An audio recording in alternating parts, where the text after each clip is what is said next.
There were a lot of key moments within the last two episodes of A Handmaid's Tale that really tell us who these characters are within the system of Gilead, for better or worse. And honestly, most of these moments really reinforce what I'm already predicting about the final season. We will get into it, but if you want more Handmaid's Tale content, make sure you subscribe. And if you're a big reader, you only have a couple days to reserve your free early copy of my family vlogging psychological thriller, You Watched in Silence.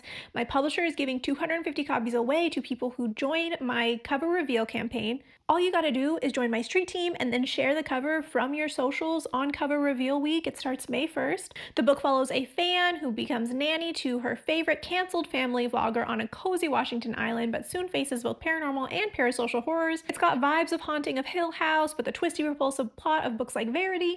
And everything that this vlogging family does are based on real things I have seen family vloggers do in real life. So if you want to read it early before anyone else for free, make sure that you join my street team. Now, one of the things I've already said is that Serena Joy is not getting her redemption arc this season like a lot of people seem to think, and the last two episodes just reinforced this for me. And I've also said I have a feeling that the person who is going to get a redemption arc is Aunt Lydia. And I do want to be clear that just because I think a character is going to get a redemption arc, that does not mean I think they deserve redemption. I am just speaking from a purely narrative perspective. I think that Aunt Lydia is going to get a genuine redemption where she fights against Gilead, and Serena Joy is not, because I don't think Serena Joy really believes in anything. And the conversation between Serena and Aunt Lydia really proved this. I thought it was so telling when Aunt Lydia asked Serena point blank, have you ever even thought about what was going to happen to the handmaids when they were done doing their job? To which Serena, of course, says no. She never thought about it. Not when she was back in Gilead, and even now, when she's reformed, when she's trying to make Gilead better, she still hasn't thought about it. Because I've said it before, but I'll say it again, Serena Joy is a narcissist who is not capable of feeling empathy for other people. She just can't do it. The only time we've ever seen her feel empathy for people is when she is going through the same thing she put someone else through, and now it finally clicks in her head, like, oh, maybe what I did was bad. Like when she essentially becomes a handmaid for the Wheeler family. All of a sudden, stealing someone's biological child actually seems terrible.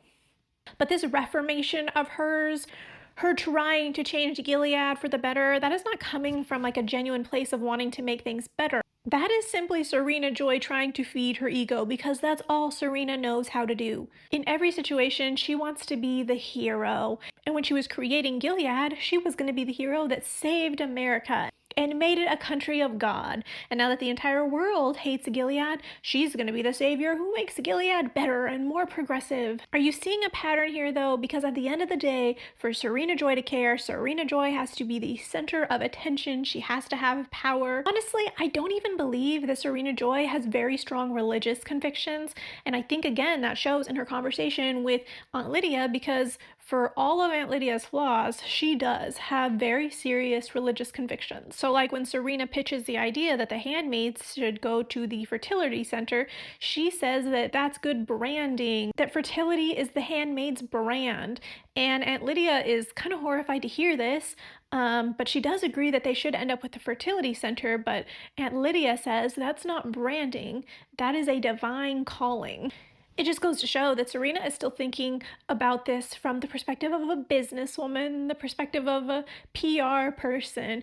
It would look really good to send the handmaids to a fertility center, but Aunt Lydia is still approaching this from a religious perspective, which is why I think redemption is coming for her, because she actually does believe in something. She cares, and right now she cannot accept that Gilead is a total failure, that it goes against all of her beliefs, but I think she ultimately will come to that conclusion. She will realize it is not redeemable and that it is not something she can stand by, and she won't stand by it. Unlike Serena, who seems pretty willing to stand by Gilead no matter what it does, as long as that suits her mood and she can get a little bit of a leadership position in it.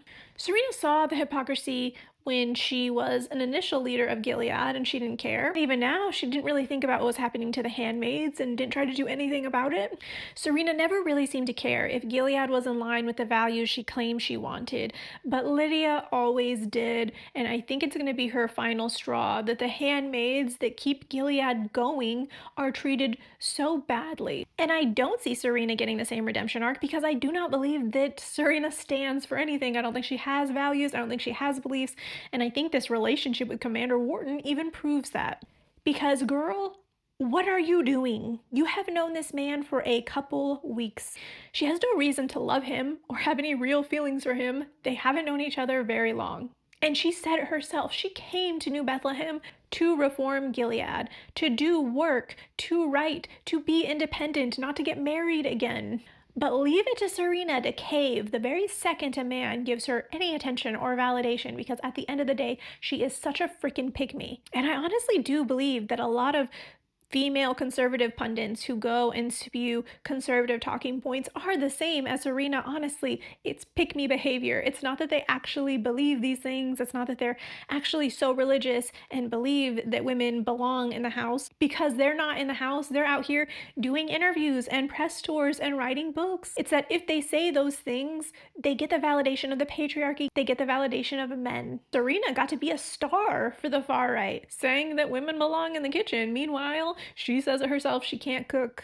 And I don't think that was a small, silly little detail that they threw in, that she can't even bake a pie. I think it's so telling that she sits here and she advocates for traditional gender roles, and that woman cannot bake a basic dessert. She got to have the validation of men like she wanted, while still going around with a dominant personality and a strong work ethic. She got to have all the power that she wanted and still be the perfect woman of Gilead. And so in comes this man, and he's telling her what she wants to hear, but she knows, she is smart enough to know that as soon as she marries him, she is his property. She's in Gilead. So he can say all that he wants, he can tell her exactly what she wants to hear, but if he's lying, then as soon as they get married, she is going to have to bend to his will. There is no option. This is Gilead. And so Serena would quite literally rather have the affection and the attention of this random guy than to have her autonomy, than to be independent, than to write, than to reform Gilead. She would rather this dude like her. She is willing to trade all of her potential autonomy to marry this man and just hope that he's staying true to his word. It's unhinged. It's pathetic. I do not think it's going to work out well for her, but I think Serena is going to get what she deserves this season, so you know what? Do you, girl. And speaking of people getting what they deserve this season, Commander Lawrence, hello, what were you expecting? You really thought your fellow commanders liked the idea of a progressive new Bethlehem? It's wild to me that Serena and Commander Lawrence are both so smart, but they're also just so willing to lie to themselves to get what they want. And I guess that's just human nature, but Commander Lawrence was smart enough to know that Gilead would never allow anything as progressive as New Bethlehem. So of course it's a trick. Of course it's just a ploy to get people back so that they could treat them the way the rest of Gilead is treated. Lawrence always wants to believe that he can fix it from the inside, that he can undo what he did. And I think this is coming from a place of extreme shame, and at least he's sensible enough to have that shame. And unlike Serena, he also has very real convictions. He actually does want Gilead to be better. And I've never known him to care much about power. Everything he ever designed for Gilead was really designed to make the world a better place. He was horribly wrong, but he was also always utilitarian and focused on fixing the environment and fixing the fertility crisis. Which is why I think his character and Serena's character diverge so much, because he never did this to be a person in power, but at the end of the day, he's still so ridiculous for thinking that he can reform Gilead instead of realizing it just needs to burn to the ground. I think it's just hard for him to accept that he created a monster and it's never gonna change. But I hope he accepts it now. I hope that him grabbing June is a sign that he finally gets it. Gilead is not gonna change. If he wants it to change, he's gonna need to blow it up. And I hope that's the next steps between him and June. There's got to be a point where his character finally realizes that now that he's given these mediocre white dudes all this power, they are never going to let it go. They are living in the patriarchy that caters to them. Why would they ever give up this life to make it better for other people? That is not who's running Gilead. Patriarchy is what it was built off of. Patriarchy is what they wanted, and patriarchy is what they got. And it is interesting to me how throughout the show and its themes, we see that patriarchy affects even the characters who are very anti-Gilead and very anti-patriarchy.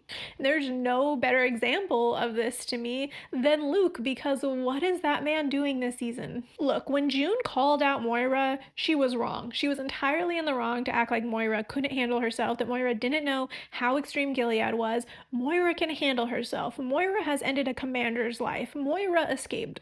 June never had any business telling Moira what she could do, and I'm glad that they had that conversation, although ladies, maybe it could have came at a better time. Maybe we could have talked about this on the ride home, but still it was nice to see June acknowledge Moira, acknowledge that she has been through something that June hasn't, and that it was very severe and it was very horrific. Moira might have gotten out of Gilead earlier, but she suffered a lot while she was in there. And June just has no business telling her what she can and can't do.